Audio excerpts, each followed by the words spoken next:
All right, so a lot of people have asked about swapping out the D-pad that's on the Legends Pinball for a joystick. I have a Sanwa style one here. It's a cheapy one that I got off Amazon. But anyway, enough. Getting the D-pad off and putting the joystick in is pretty self-explanatory. You just follow the screws and kind of replace it. But the one thing that most people run up into a problem with is the wiring, because you can't just connect the two together. You have to kind of come up with your own sort of harness, or you do some sort of splicing. I went with a harness, so I was basically just going to undo what I did in here and then show you kind of how I went back. Now, the first thing though that you're going to want to do is you're going to want to make sure that you, before you even start this, you're going to want to go into your settings menu. You're going to want to go down to health check and hit the button to go into health check. And then on the health check, you're going to want to go down to the built-in buttons test. And you're going to want to be on that because you're going to want to use this test here. I'm just trying to go up here to be able to see, like, when I go down, oh, okay, there's down. When I go up, here's up. So that's what you're going to be using to test to make sure that, you know, everything is working as you expected. So when I take this off here, you'll see that I have my connection here, and then that's a mess in here. I forgot to put the exciter on the bottom there, so that's going to be more fun. But I'll just rest this kind of down in here, and you'll see that I have, here is your stock ribbon. Here is my interface in the middle there, and then here is the ribbon that came with the joystick. So hopefully your joystick comes with a ribbon. And so I'm going to stop the video here and undo this, and then we'll go from there. All right, so I got all the cabling off, or the duct tape off here. And so what I'm going to do, I do want to point out first, hopefully you can see the way I'm holding this. This is, so here the two indents that kind of fit in are on this side. So this is the flat side right here. And what I want to point out is this is the ribbon that's connected to the ALP. And what I want to point out here is that the far right on this ribbon, when you're looking at the flat side or the side where you can see, the metal exposed, the far right is going to be the ground, and that's key, knowing where the ground is. So what I'm going to do here is I'm going to take off, this here, and take this off here. And so what I'm left with is, when you disconnect your D-pad, you'll have this wire left right here. And then hopefully whatever joystick you came with, or you received, came with a 5-pin wire as well.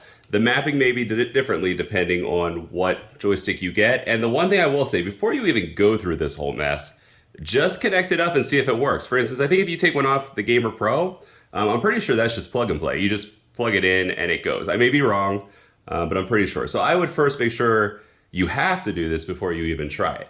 But if you get to the step where you have to, the first thing you want to do is you want to find the ground on, the one wire, which I know is the blue one. You can use any sort of, I would say 16, 18 gauge wire here, but I have a nice little, they come, I buy them in bulk, but they come like kind of already in a ribbon.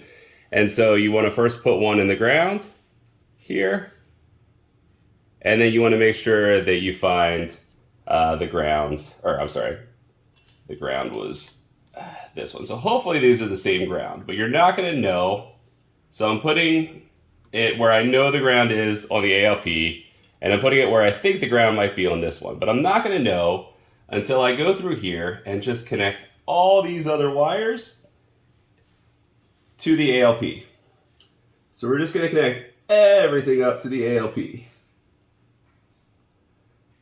So kind of put it in there. Come on. And in there. Oh, come on. You can do it. Seriously, come on. There we go. Got that in there. Okay, so then the next thing, so we have all these connected here. We know the blue is the ground. So we're going to put the blue in first. And then what we're going to do is we're going to take the next one over and just plug it in the first hole here.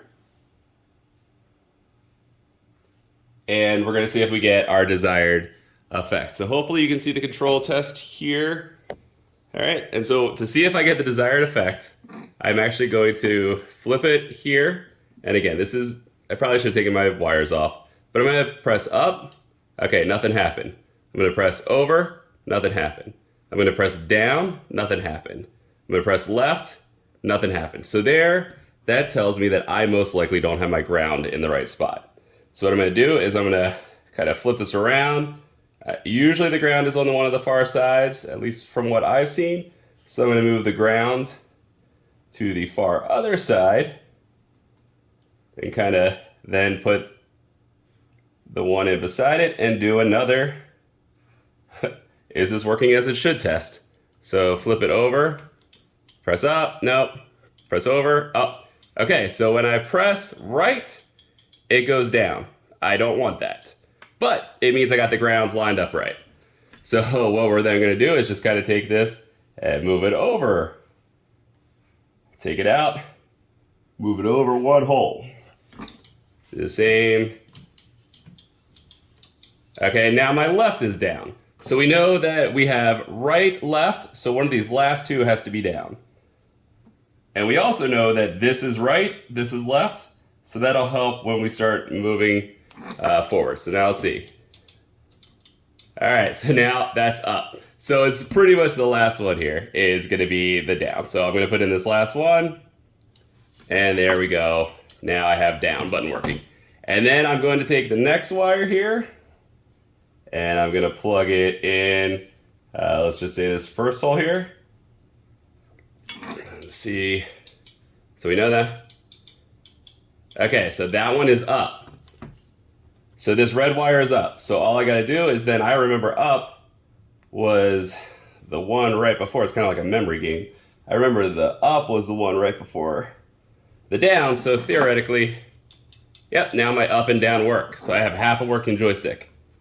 And then we're going to take this yellow one here, this next one, plug it in an available hole, see if it works. We have a 50-50 shot, and our 50-50 shot was wrong because I was pressing this way, or left, and right was going. So we just have to go and then pull this back out, put it in the one beside it, and then by default, this one should be right. And so at the end, when we do that, we should have a fully functioning joystick. So right, up, left, down. Sweet. Then all you need to do from there is you can be cooler than me and do something else. I'm just gonna electrical tape all this stuff together to make sure it doesn't budge, and that's it. So it's relatively simple, just a lot of playing around to get it done.